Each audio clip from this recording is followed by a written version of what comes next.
Hello everyone, સ્વાગત છે તમારું મારા કિચનમાં। તો આજે હું અહીંયા મારા માનવ માહીને ખૂબ જ ભાવતું હેલ્ધી એવું દૂધ બનાવીશ। તો આ જે દૂધ છે એ હું માનવ માહીને શિયાળામાં રોજ 1 ગ્લાસ બનાવીને આપું છું। તો આ દૂધમાંથી આપણને ફાઇબર, આયર્ન, કેલ્શિયમ, પ્રોટીન જેવા ઘણા બધા વિટામિન્સ મળી રહે છે અને ઇમ્યુનિટી પણ વધારે છે, આપણા હાડકાં પણ મજબૂત થાય છે અને લોહીમાં પણ વધારો થાય છે એવું આ ટેસ્ટી દૂધ બને છે। તો તમે પણ મારો આ વિડીયો સ્કીપ કર્યા વગર એન્ડ સુધી જોતા રહેજો। તો મેં અહીંયા અંજીર લઈ લીધા છે અને સાઇઝમાં થોડા એવા મોટા અંજીર છે એટલે મેં 3 જ લીધા છે। જો થોડા નાના હોય તો 4 થી 5 તમે લઈ શકો છો।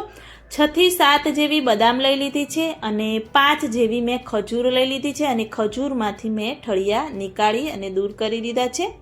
તો આ જે ખજૂર, બદામ અને આપણે અંજીર લીધા છે એને આપણે એક બાઉલમાં લઈ લઈશું। એને આપણે પલાળવાના છે એટલે આ રીતે એક બાઉલમાં લઈ લેવાના।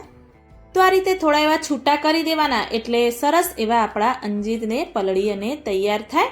તો એમાં મેં અહીંયા ગરમ દૂધ 1 ગ્લાસ ભરી લઈ લીધું છે અને ખાસ ધ્યાન રાખવું કે થોડું એવું ગરમ દૂધ તમે લેશો એટલે જલ્દી એવા ડ્રાયફ્રૂટ બધા આપણા પલળી જશે। તો હું અહીંયા 2 ગ્લાસ ભરી અંદર ગરમ દૂધ એડ કરી દઈશ।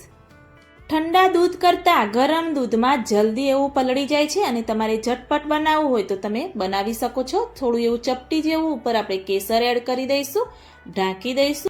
તો અત્યારે શિયાળાની ઠંડક છે એટલે હું બહાર રાખું છું। જો તમે ગરમીમાં કે ઉનાળામાં બનાવો તો એને ફ્રીજમાં રાખી દેવાનું। તો મેં અહીંયા 2 કલાક દૂધને આ રીતે રાખી અને અંદર અંજીરને બધું પલળવા દીધું છે। તો હવે ચેક કરીશું।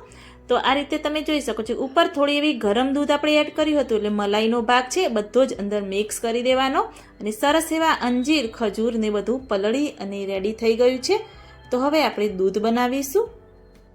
તો જે દૂધમાં આપણે અંજીર, ખજૂર ને બધું બદામને પલાળ્યું હતું એ બધું જ હું આ રીતે ચમચાની મદદથી લઈ અને નાના મિક્સર જારમાં લઈ લઈશ। થોડો એવો દૂધનો ભાગ અંદર રહેવા દેવાનો અને આ રીતે બધું જ આપણે લઈ લેવાનું અને એને આપણે ક્રશ કરવાનું છે। એકદમ પ્રોપર એવું ઝીણું પીસી અને આપણે રેડી કરીશું। આ પ્રોસેસ હું એટલા માટે કરું છું કે માનવ માહીરને જરાય પણ ટુકડો રહી જાય તો એમને દૂધ નથી ભાવતું, એટલે આ રીતે થોડું એવું ઝીણું એવું પીસી અને પહેલાં હું રેડી કરી દઉં છું। તો આ રીતે તમે જોઈ શકો છો કે સરસ એવું પીસાઈ ગયું છે। તો હવે આપણે જ્યુસરમાં આ જે પલ્પ બનાવ્યો છે એને એડ કરી અને આપણે ટેસ્ટી એવું હેલ્ધી એવું દૂધ બનાવી અને તૈયાર કરીશું। તો હવે મેં અહીંયા મિક્સર જાર લઈ લીધું છે અને જે પલ્પ આપણે બનાવ્યો છે એ બધો જ પલ્પ આપણે મિક્સર જારમાં એડ કરી દઈશું। આ રીતેની પ્રોસેસ કરવાથી તમે દૂધ બનાવીને બાળકોને આપશો તો બાળકોને ખબર પણ નહીં પડે કે અંજીર બદામવાળું આ દૂધ છે। એમને એવું લાગશે કે ચીકુનો જ્યુસ બનાવીને મમ્મીએ આપ્યો છે। તો આ રીતે એકવાર તમે પણ બનાવીને ટ્રાય કરજો, ખૂબ જ એવું ટેસ્ટી બને છે। તો બધો જ પલ્પ એડ કરી અને મિક્સર જારમાં થોડું દૂધ એડ કરી અને આ રીતે અંદર એડ કરી દેવાનું અને જે પલાળેલું દૂધ બાઉલમાં હતું એ પણ આપણે બધું જ અંદર એડ કરી અને હું અહીંયા 1 ટેબલસ્પૂન દળેલી ખાંડ એડ કરી દઈશ છું। તો થોડું એવું એમને ગળ્યું જોઈએ છે એટલે હું ખાંડ એડ કરું છું। ઓલરેડી ખજૂર અને અંજીરમાં ગળપણ હોય જ છે એટલે જો તમારે ન કરવી હોય તો તમે સ્કીપ પણ ખાંડને કરી શકો છો। તો આ રીતે સરસ એવું જ્યુસરમાં આપણે દૂધ બનાવી અને રેડી કરી દઈશું। તો તમે જોઈ શકો છો કે મેં દૂધ બનાવી સરસ એવું રેડી કર્યું છે, જરાય પણ અંદર ટુકડા રહ્યા નથી। તો આ રીતે તમારા ઘરના સભ્યો કે તમારા બાળકો જો અંજીર, ખજૂર કે બદામ ન ખાતા હોય તો તમે આ રીતે દૂધ બનાવીને એકવાર ચોક્કસથી ટ્રાય કરજો। ખાસ કરીને શિયાળામાં બધા જ લોકો ડ્રાયફ્રૂટ્સ લાવીને ખાતા હોય છે પરંતુ ઘણા લોકોને ભાવતા નથી હોતા। તો આ રીતે દૂધ બનાવીને રેગ્યુલર તમે શિયાળામાં પી શકો છો। તો આ રીતે મેં દૂધ બનાવીને માનવ માહીરને આપ્યું તો તમે જોઈ શકો છો કે ફટાફટ ઝટપટ એવું એમનું ફેવરિટ દૂધ એ બંને જણા પી ગયા।